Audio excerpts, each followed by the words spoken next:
మిత్రమా, బరువు మోసిన హృదయానికే అర్థమవుతుంది బ్రతుకు మార్చే విధానం. నీ ప్రాణం పోతున్నా నీ ప్రయత్నాన్ని అస్సలు ఆపకు.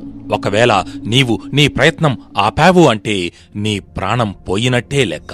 1000 మైళ్ల ప్రయాణం కూడా ఒక్క అడుగుతోనే మొదలవుతుంది. కోట్ల రూపాయల సంపద కూడా ₹1తోనే ప్రారంభమవుతుంది.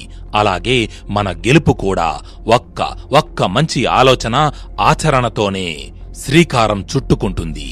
ఒక మనిషి తన ఆధీనంలో కాకుండా ఎదుటి మనిషి ఆధీనంలో బ్రతకడమే నిజమైన బానిసత్వం. ఓటమి నుంచి గుణపాఠాన్ని మాత్రమే నేర్చుకో. ఓడిపోయాను అని నీ ఆత్మవిశ్వాసాన్ని కోల్పోకు. ఎందుకంటే నమ్మకాన్ని కోల్పోవడమే నిజమైన ఓటమి. జరిగిపోయిన దాని గురించి ఎన్నడూ చింతించకు. ఎందుకంటే మనకు జరిగే మంచి మనకు ఆనందాన్ని ఇస్తే, జరిగిన చెడు అనుభవాన్నిస్తుంది. ఉన్నత లక్ష్యాలను సాధించే క్రమంలో తాత్కాలిక ఆనందాలను ఖచ్చితంగా త్యాగం చేయవలసిందే. ఎన్నోసార్లు ఓడిపోయాను. ప్రస్తుతం ఓటమిలోనే ఉన్నా. అవకాశం వచ్చిన ప్రతిసారి ప్రయత్నిస్తున్నా. మరో 100 సార్లు ఓడిపోవడానికైనా సిద్ధమే. ఆ ఒక్క గెలుపు పొందడానికి. విజేతలకు ఉన్న అసలైన సవాలు వారు తిరిగి తమ విజయాన్ని నిలబెట్టుకోవడమే. ఎప్పుడు నీ బలాన్ని మరియు సామర్థ్యాన్ని మాత్రమే నమ్ము. అంతకు మించి నీ నీడను కూడా నమ్మకు. ఎవడు చుట్టం, ఎవడు పక్కం, ఎవడికి వాడే స్వార్థం. ఆప్యాయత, ఆత్మీయత అంతా ఓ బూటకం. అవసరానికో మాట, అది నెరవేరడంతో టాటా. ధనముంటే లేదు గుణం, గుణముంటే లేదు ధనం.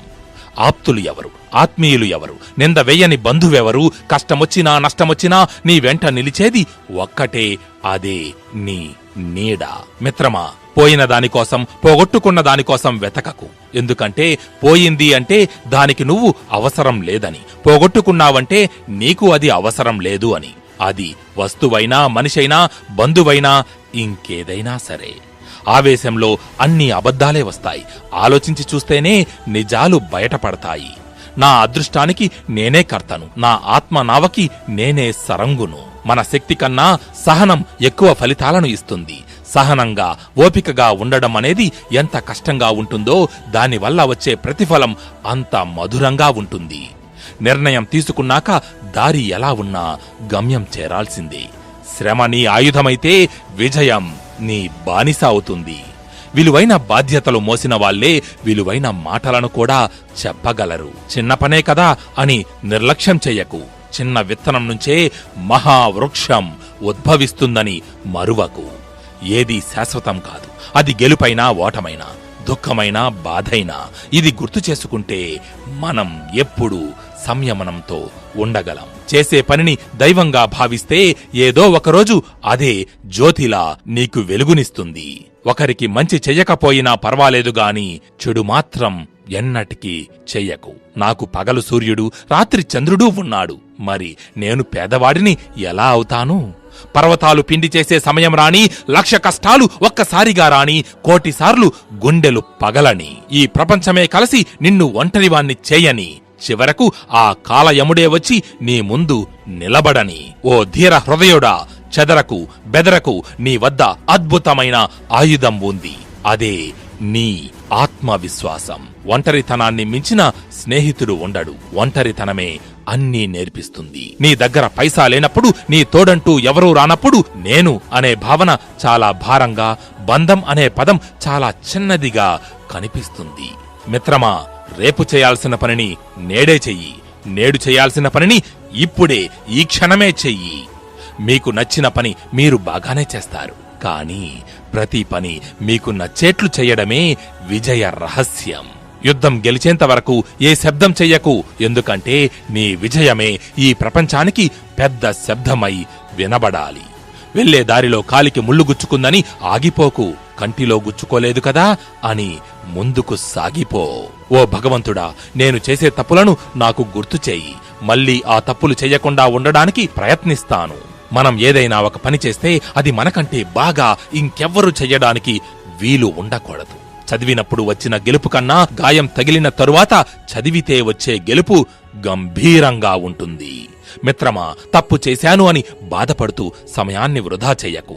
ఆ తప్పుని సరిదిద్దుకునే మార్గం ఆలోచించు. ఎందుకు ఎప్పుడూ నీ చుట్టూ ఎవరూ లేరని కుంగిపోతావు. ఒంటరిగా ఉంటే ఊపిరాడడం లేదా? ప్రాణం పోయినట్టు ఉంటోందా?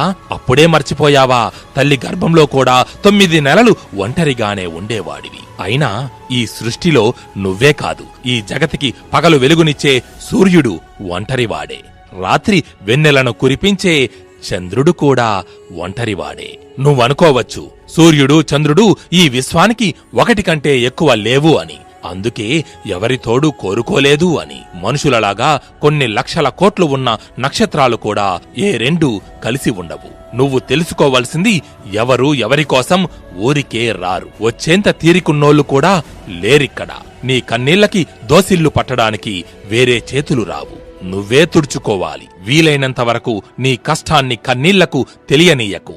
ఒంటరితనంలో కూడా ఆనందాన్ని వెతుక్కో, మనసుకు నచ్చిన పని చేసుకో. మిత్రమా, నీకోసం ఎప్పుడో చాలా పుస్తకాలు రాసి వెళ్లిపోయారు ఎందరో మహానుభావులు. ఒక్కసారి అవి తిరగేసి చూడు, మళ్ళీ నీకు నువ్వు దొరుకుతావేమో. అంతేగాని ఇలా ఎప్పుడూ కర్రపై ఆధారపడే తీగ చెట్టులాగా మాత్రం అస్సలు ఉండకు. ఒక నాయకుడు ఎలా ఉంటే అతడి సైన్యం రాజ్యం కూడా అలాగే ఉంటుంది. అది మంచైతే మంచి, చెడు అయితే చెడు. నిజంగా ఓడిపోయేది పరుగు పోటీలో చివరిగా వచ్చిన వాళ్ళు కాదు, ఆ పోటీకి భయపడి అందులో పాల్గొనని వాళ్ళు. ఇదే జీవితానికి కూడా వర్తిస్తుంది. కోల్పోయిన ఆకులను పొందడానికి ఆ చెట్టుకే వసంతకాలం వచ్చినప్పుడు నీకు రాదా మిత్రమా? ఓపిక పట్టు, సహనం వహించు. నాయకుడంటే ఖద్దర్ బట్టలు వేసుకుని తిరగడం కాదు, నలుగురి మంచి కోసం, నలుగురి అభివృద్ధి కోసం పాటుపడేవాడు.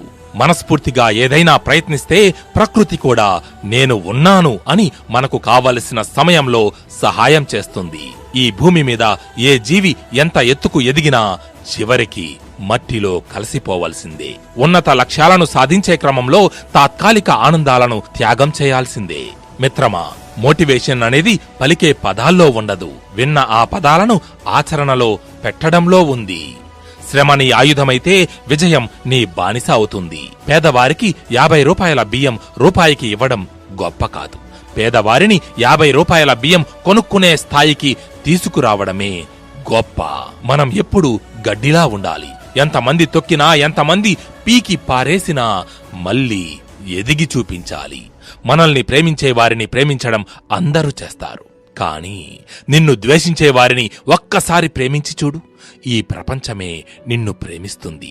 నీ విజయం మొదలయ్యేది నీ ఆలోచన నుంచే. ప్రతి ఒక్కరి జీవితం ఒక పుస్తకం, అందులో రాసుకున్న ఒక పేజీ మాత్రమే కష్టాలు, బాధలు. జీవితం మారాలంటే పేజీ కూడా మారాల్సిందే. మన జీవితంలో ఎన్ని పేజీలు మారితే మన పుస్తకం అంత గొప్పగా అవుతుందని మర్చిపోకు. పేదవాడిగా పుట్టడం నీ తప్పు కాదు, కానీ పేదవాడిగా చనిపోతే అది ఖచ్చితంగా ముమ్మాటికి నీ తప్పే. గెలుపు 10 మందితో మాట్లాడిస్తుంది, ఓటమి నిన్ను నీతో మాట్లాడిస్తుంది. 10 మంది మాటలు నీకు ఎప్పుడూ తోడుగా ఉండవు. నువ్వు ఓటమిలో మాట్లాడుకునే మాటే నీతో ఉంటుంది.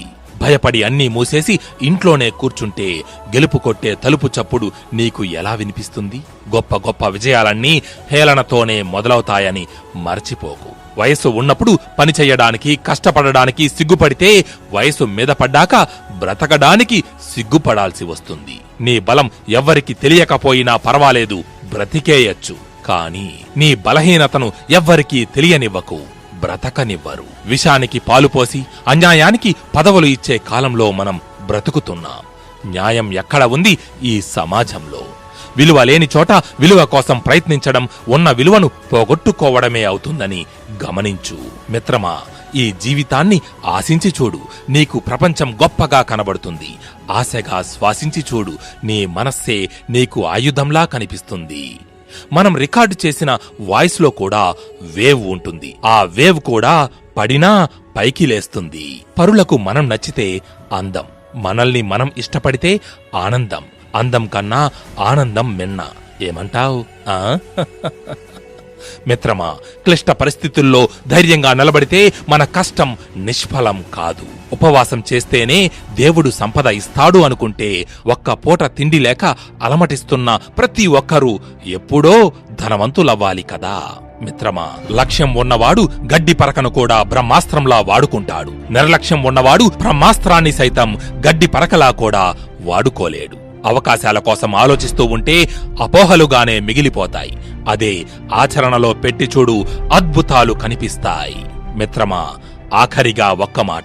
నీ విజయం కోసం ఓర్పుగా, నేర్పుగా నీ మార్గంలో ముందుకు సాగిపో. ఏదో ఒకరోజు విజయం తప్పక వరిస్తుంది. ఓపికతో ఉన్నవాడు ఎన్నటికీ ఓడిపోడు. ఇది రాసిపెట్టుకో.